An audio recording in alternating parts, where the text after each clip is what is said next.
So here we are at Leviticus again. When we rabbis see the turn from Exodus to Leviticus, we begin to tremble. How are we going to find illumination, we wonder, for our own lives through the fog of this book's massive ancient details? And then we look again, and we don't find it yet. And we look again, and then we look again. And lo and behold, I'm not sure if the rabbis will agree with me, some light begins to shine out from this book. Now, Leviticus is the third of the five books of Moses, the central book of the five books of Moses. I might even say the fulcrum of the five books of Moses, that around which the other books pivot. And here's a piece of evidence for that. The other four books deal with space and time, place and narrative progress. The book of Leviticus leaves the framework of space and time, and if you don't think I'm going too far, deals with what is timeless and eternal. A little time out from the particularities of place and moment. Now, so much of the book seems opaque to us, but as far as I'm concerned, it is one of the 2 or 3 or 4 greatest books in the entire Tanakh. One of the reasons is its reach for eternity. Another is that it deals with a mode of religion that seems foreign to us, and by seeming foreign, challenges us. It challenges us because it's in our Tanakh, and therefore we have to reckon with it. We have to wonder why the wisdom of our sages included this difficult book. And I want to encourage you to think that there is something about the shining in of transcendence into the particularities of this particular book. So I'm going to say a few things about the contents of the book, leading us to our Torah portion for this Shabbat, Parshat Shmini, and then I'm going to read some from the Torah, and then I'm going to make a few additional remarks. Chapters 1 through 7 of Leviticus deal with sacrifices. There are 5 different kinds of sacrifices, which I think moves toward a kind of reach for egalitarianism. Maybe that's going a little too far. There's the burnt offering in chapter 1, the sacrifice of an animal, which only those with enough means can afford. Chapter 2 recognizes that people who have little means still have a need to sacrifice. And so we have in chapter 2 a meal offering, handful of meal. Chapter 3 is the Zevach Shlamim, the peace offering, from which the community also eats after some of it is burnt on the altar. And then we have the guilt offering and the sin offering in chapters 4 and 5. Chapters 6 and 7 repeat the process from a different point of view. Chapter 7 deals with the sanctification of the sanctuary, the Ohel Moed, the tabernacle in the wilderness, the ancestor of the chapel in which we now sit. Chapter 8 deals with the ordination of the priests for their task. And chapter 9, our portion for this Shabbat, the priests then engage in the first service. So in a certain way, the first 9 chapters of Leviticus, culminating in this particular chapter, deal with the issue of giving up something for the sake of something else. The sages, our ancestors do it in their particular way, but we are challenged to think about the power of sacrifice in our own lives. So first, I want to read a couple of verses, and then we'll talk a little bit more about it. Now, I don't know whether you all will agree with me at this point, but I'm going to make a bold claim. The souls of all of us stood on Mount Sinai. And therefore, we all have the obligation and the privilege of saying the blessings before the reading of Torah. Let's do it together. Baruch hu et Adonai hamvorach, Baruch Adonai hamvorach, Baruch Adonai hamvorach le'olam va'ed, Baruch atah Adonai, Eloheinu melech haolam, Asher bachar banu mikol ha'amim, v'natan lanu et Torato, Baruch atah Adonai, noten ha'Torah. Amen. Vayihi b'yom hashmini kara Moshe la'Aharon ulvanav ulziknei Yisrael, vayomer el Aharon kach lecha egel ben makar lechatat va'aya la'olah tamimim, v'hakrev lifnei Adonai ve'el b'nei Yisrael tedaber lemor, kachu se'ir izim lechatat ve'egel v'cheves b'nei shana tamimim la'olah, v'shor va'ayo lishlamim lizboach lifnei Adonai, umincha b'lulav Hashem ki hayom Adonai nir'eh aleichem. I emphasize those last words that I'm going to read. On the 8th day, that is the 8th day after the 7 days of ordination, Moses called to Aaron and his sons and to the elders of Israel and said to Aaron, "Take for yourself a calf from the herd for a sin offering and a ram for a burnt offering. Both of them shall be without blemish." In other words, sacrifice the best of what you have, not the worst. And bring it before God.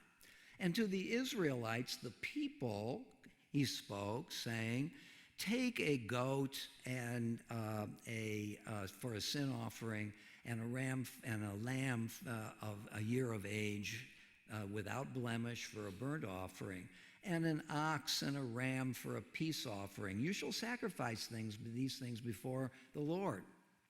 And the meal offering mixed with oil. For," and this is what I emphasize in the reading, "today the Lord will appear to you." And I'm going to say something about that in a minute. Let's do the blessing for the Torah after we've read it.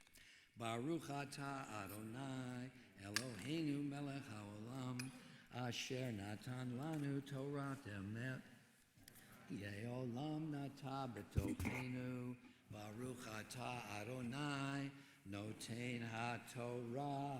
Amen. Well, what do we have here in our Torah portion? We have God's proclamation to and then through Moses. We have the officiants, the priests.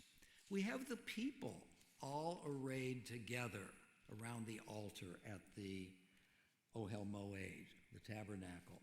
And we have the animals for sacrifice. And then, climactically, the promise that God will respond, that God will appear before you. Now, scholars have noted that this structure replicates the physical structure of Mount Sinai. God above, Moses in between, the people below. God, the intermediary, God through Moses, the intermediary between heaven and earth. The relationship here, and you can see that if we have the ritual as a structural parallel to Mount Sinai, then at least two implications. What happened on Mount Sinai, and remember I read, and the Lord will appear to you, what happened on Mount Sinai also happens in the tabernacle, in the wilderness. The other thing is this: Mount Sinai is a place. It's static. It doesn't move. Nobody ever goes back there after the people leave except Elijah. And when Elijah is there, God says to him, "What are you doing here? You're supposed to be in the marketplace, warning the people, exhorting the people." Mount Sinai is static. The tabernacle is portable, and the synagogue is a direct descendant of this portable sanctuary. What happened on Mount Sinai is therefore carried forth down through history to the present day. For example, to us. We hear in some important way the voice of Sinai through our worship service. So I want to say that both Mount Sinai and the activity of the tabernacle deal with two different vectors, two different arrows of motion. First of all, there is a vertical arrow, the motion between heaven and earth. And it goes both ways. The people lift up their sacrifices to God, and God will appear to you. Notice the difference here between the tabernacle and Mount Sinai. At Mount Sinai, God initiates the action. In the tabernacle, the people do. By lifting up their sacrifices, God responds. The verticality is the same. The initiative is different. In the worship service, we initiate and God responds. We hope. There is also a horizontal dimension among the people. And so what we have here in the worship service, in this apparently opaque Leviticus chapter, is something that mirrors exactly what our people has done for thousands of years and which we are doing today. Two very important kinds of motion. I might say two different kinds of covenant. The vertical covenant between God and the people, and the horizontal covenant among ourselves with one another. Both are at work here. What we have, therefore, is through the vertical covenant a reach for eternity. Those values that are persistent and continue to call upon us. When we take the Torah scroll out of the ark and read it, we are engaged in the vertical covenant. The same covenant enacted by the people thousands of years ago at Mount Sinai, every single week. We are also engaged in the horizontal covenant among ourselves. We are an eternal people, but we live in time. We don't live in the timeless realm of the original Torah.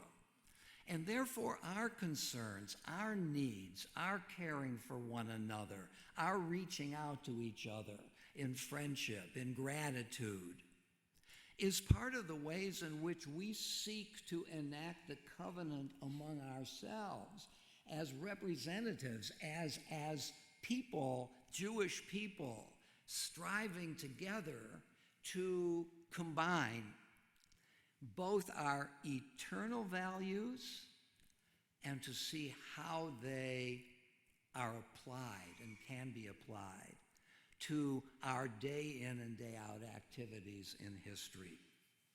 We live in the present, but we also, I hope you'll agree, we live forever. We live in the forever mode, not only because Am Yisrael is eternal, the Jewish people is eternal, but because in some way we are a people constantly reaching for transcendence, connection with God. Or if this doesn't make sense to you, connection with values that never die. And the way in which they never die is that we keep them alive. This is our part of the covenant. Can you see what I mean about the book of Leviticus? On the surface, opaque, ancient, irrelevant to me. Just below the surface is something of eternal significance, eternal value, which continues to beckon us toward it from time immemorial until now, until a future that we hope will never end.